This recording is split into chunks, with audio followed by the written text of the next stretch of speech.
भाई साहब चलिए चर्चा कर लेते हैं खेसारी यादव के बारे में। लोग इस तरीके से चर्चाएं कर रहे थे कि खेसारी यादव का किसी के साथ एग्रीमेंट है इसलिए उनका गाना नहीं चल पा रहा। भाई साहब वो खेसारी लाल यादव है, वो ट्रेंडिंग स्टार है और इस तरीके से वो काम करता है बंदा, इतनी मेहनत और इतनी लगन से करता है ना कि चाहे जो भी एग्रीमेंट हो उसके सामने सब फ्लॉप हो जाएगा, लेकिन वो एक भी गाना ले आए तो बाकी के गाने 10 गाने 20 गाने के बराबर वो अकेला ही है बंदा, मतलब समझ लीजिए ये इतना उसका स्टारडम है। लेकिन वो किसी एग्रीमेंट में नहीं फंसा है, किसी की नजर लगी है उसको। औकात में रहो। हाँ सही कह रहे हैं। वो इस तरीके से भर भर के गाना ला रहे हैं,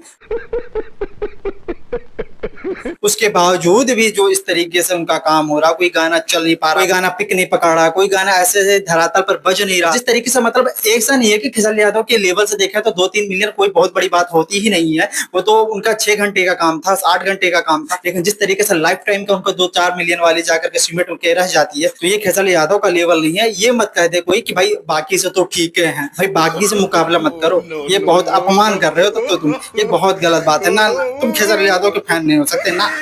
ये कतई बर्दाश्त नहीं होगा कि जो लोग बोलते हैं कि भाई बाकी लोग से तो ठीक है, बाकी लोग का तो हफ्ता में 5-5 लाख जाता है, तो बाकी लोग का करना है तो फिर उससे ज्यादा तो हम फिर यूट्यूबर का उठाने लग जाएंगे जिसका ब्लॉग चला जाता है एक दिन के अंदर 5 मिलियन। तो इस तरीके से ठीक नहीं होगा ना, फिर हम भी तो कुछ बोल सकते हैं आगे से। तो पहली बात यह है कि खेसारी यादव जिस तरीके का गाना लेकर आ रहे हैं, इन सभी गानों में से कोई भी ऐसा गाना नहीं है जो कि 100 मिलियन क्रॉस किया हो इधर एक साल के अंदर। अब इस चीज को लेकर के विवेक सिंह बहुत खुश होंगे। नहीं, कुछ गाना है, 1-2 गाना ऐसा है जो क्रॉस हुआ होगा या आजकल में होने ही वाला होगा, जैसे लटक जेबा और भी कोई एक गाना है जो कि 100 मिलियन के कगार पर है। लेकिन खेसारी यादव ऐसा एक नाम है, ऐसा एक ब्रांड है कि ये 300 मिलियन 400 मिलियन 500 मिलियन किसी साल दे देते थे यार। लेकिन ऐसा क्या हुआ कि 100 मिलियन देने भी इनके पसीने छूट गए। अब ये चीज देख करके जब विवेक सिंह देखते होंगे तो कहेंगे वाह भैया, हमको निकाल दिए तो अपने भी तो निकल गए।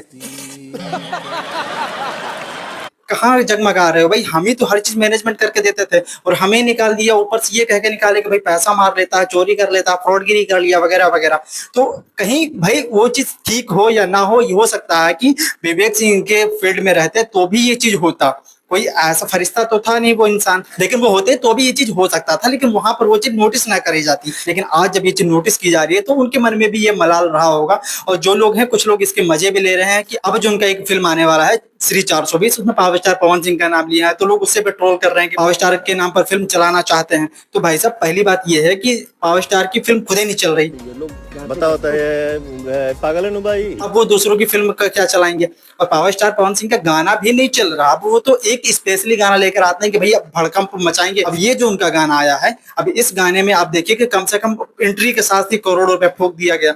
और गाने के लिरिक्स, गाने की म्यूजिक और पावर स्टार की आवाज एका पर एक है भाई। इतना बेहतरीन गाना शायद कोई कोशिश करे उसके बावजूद भी ना आए। तो ये एक ब्रांड लेवल गाना है और इस गाने को आने के बाद इस गाने का रिस्पांस देखिए नंबर 1 पर जाकर एकदम बैठ गए। इससे ऊपर कुछ है ही नहीं है। पावर स्टार पवन सिंह है, वो कुछ भी करेंगे और नंबर 1 के लिए अगर वो उन्हें कोशिश कर दी तो फिर चाहे जो हो हटो, जगह खाली करो और चाहे जो भी सेक्शन आ जाए, चाहे जो भी चार्ट आ जाए, चाहे वो ट्रेंडिंग सेक्शन का था, चाहे ये चार्ट वाला सिस्टम आया, चाहे जो सिस्टम आएगा, सिस्टम सिर्फ एक ही चलेगा और वो पावर स्टार का सिस्टम चलेगा। और खेसारी यादव भी अगर इस तरीके का काम करेंगे तो नंबर 1 की ट्रेंडिंग वो भी ले लेंगे, क्योंकि वो भी बहुत बड़ी बात है। इसी जगह पर खेसारी यादव होते तो उनकी भी ट्रेंडिंग नंबर 1 पर होती है, क्योंकि अब तो जनरलाइज हो गया, कोई भी ट्रेंडिंग नंबर 1 तक जा सकता है। अगर इस तरीके का मेहनत कर रहा है, ऐसा नहीं कि कोई ट्रेंडिंग वाला चैनल ही होना चाहिए, कुछ भी नया चैनल से भी आदमी अगर लाता है कोई गाना तो नंबर 1 तक, नंबर 2 तक, जो जितना मतलब दम है कम है, जिसकी जैसे मतलब जिसका जैसा स्टार्टअप उस तरीके से वो वर्क करेगा। लेकिन खेसारी यादव का डाउनफॉल का आखिर कारण क्या है?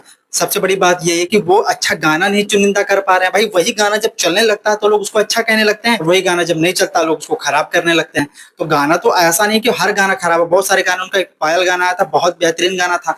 हो सकता है वो गाना आज के दिन में ही 250-300 मिलियन होता, लोग उसको बहुत ज्यादा अच्छा कहते, लेकिन वही गाना आज 50 मिलियन के करीब है तो उसको नॉर्मल कह रहे हैं। वही गाना अगर 15 मिलियन 10 मिलियन होता तो लोग उसे और बेकार कह देते। लेकिन ऐसी तरीके से लोग जजमेंट करते हैं। कोई सिंगर ऐसा है तो जो बहुत ज्यादा चल गया तो बहुत बड़ा सिंगर है, बहुत अच्छी आवाज है। कोई सिंगर नहीं चल पा रहा है अच्छा आवाज होने के बावजूद भी, तो वो अच्छा गाता ही नहीं है। तो हम लोगों का माइंडसेट देखें कि किस तरीके से लोग नैरेटिव सेट करते हैं और किस तरीके से अपनी भाषा को इस तरीके से थोपते हैं। मतलब जो चीज दिख रही है बस वही सही है, वो अगर कर को पासा पलट गया तो फिर ये भी पलट जाएंगे।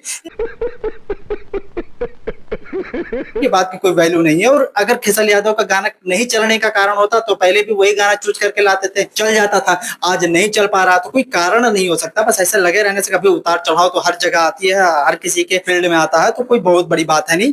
आपको हंसाएगा और कोई बड़ा प्रोजेक्ट मिलेगा। और ये भी मुझे लग सकता है कि कोई बड़े इंडस्ट्री के साथ कभी कोई इंडस्ट्री के साथ कोलैब नहीं हुआ हाल फिलहाल में, जो कि चर्चाएं में बंधे रह सके। तो ये सब सारी चीजें भी हो सकती हैं। बाकी इन सब चर्चाओं पर आपकी क्या राय है और कमेंट में दाग दीजिएगा। मिलते अगले वीडियो में कोई नए फैक्ट के साथ, तब तक के लिए इजाजत दीजिए।